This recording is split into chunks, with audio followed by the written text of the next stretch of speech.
Pemirsa, seri pemahaman Skriptura yang saya kasih dalam Kristus Yesus, kita akan membahas seri SPS ke-8, yaitu gerakan membaca kitab suci 3 pasal sehari.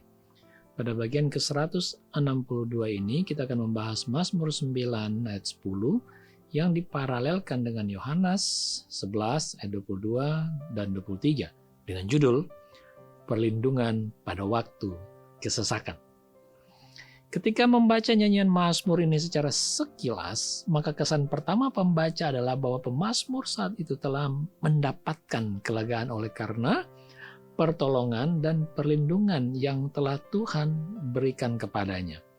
Setelah ia hidup dalam kedamaian, maka ia mengucap syukur kepada Tuhan dan berterima kasih kepadanya. Jadi, secara sekilas, seolah pemazmur sudah tidak lagi mengalami permasalahan ketika ia menyanyikan lagu ucapan syukur ini.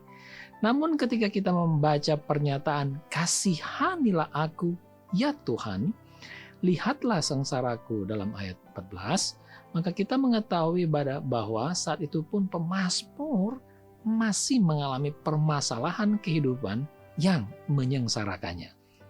Jadi pelajaran yang dapat kita peroleh dalam pembacaan ini adalah yang pertama, ketika pemazmur mengucap syukur atas pertolongan Tuhan, itu adalah bentuk kacamata iman.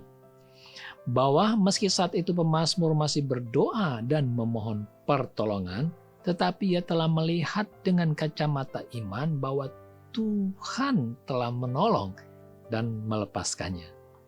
Kedua, mengucap syukur dalam segala hal adalah kekuatan iman yang akan mendatangkan kekuatan dalam kehidupan ini. Ketika Tuhan Yesus datang ke rumah Lazarus pada saat itu, Lazarus telah mati. Dan apakah kedatangan Tuhan Yesus ini terlambat? Tentu saja tidak. Tuhan akan menunjukkan bahwa ia adalah kebangkitan dan hidup, terdapat di ayat 25. Marta melihat bahwa seolah Tuhan Yesus terlambat datang.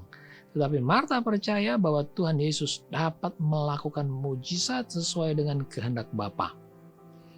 Tuhan pun berkata kepadanya bahwa Lazarus akan bangkit. Dalam keadaan yang masih dalam persoalan yang berat itu, Marta memiliki iman bahwa Tuhan akan melakukan hal yang mustahil bagi manusia. Biarlah kita yang dalam situasi pandemi ini memiliki iman seperti pemazmur dan Marta, bahwa Tuhan akan menolong dan melindungi kita, dan selalu mengucap syukur kepadanya dalam situasi apapun. Amin. Soli Deo Gloria.